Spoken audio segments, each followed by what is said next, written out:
It's Australia's greatest ever military disaster, but new research shows the Battle of Fromelles may have been even worse than wartime records suggest. Almost 110 years on, there are growing calls for official recognition as another fallen soldier is identified after all this time, thanks to painstaking forensic work.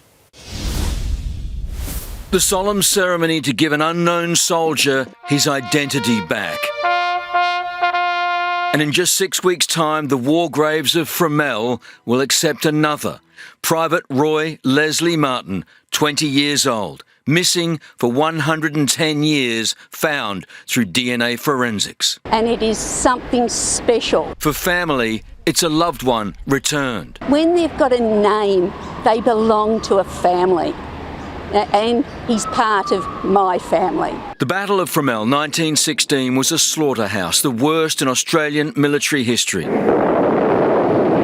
But new research has found it was even more of a catastrophe than records show. We just want to make sure that they all get recognition for having been involved in the Battle of Fromelles. Military historians have pored over the data to isolate how many really died in Fromelles. And if you're studying history, you need to have the whole picture. For decades, the official toll, more than 5,500 casualties, 1,900 deaths.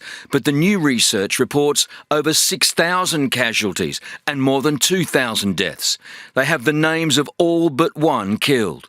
They say the reason those numbers have exploded is because the research now takes into account the numbers of those killed in the days beforehand, waiting for the orders to charge, and those who died of their wounds in the days afterwards. They say to keep them off the official casualty list would be simply unjust. If you were the mother of one of these guys who was killed before the battle actually got underway with the infantry, I don't think you would take kindly to being told that your son wasn't part of the Battle of Fromelles. Advocates now want the history corrected and for Fromelles to finally be granted official battle honours, keeping their memory alive. Chris Reason, 7 News.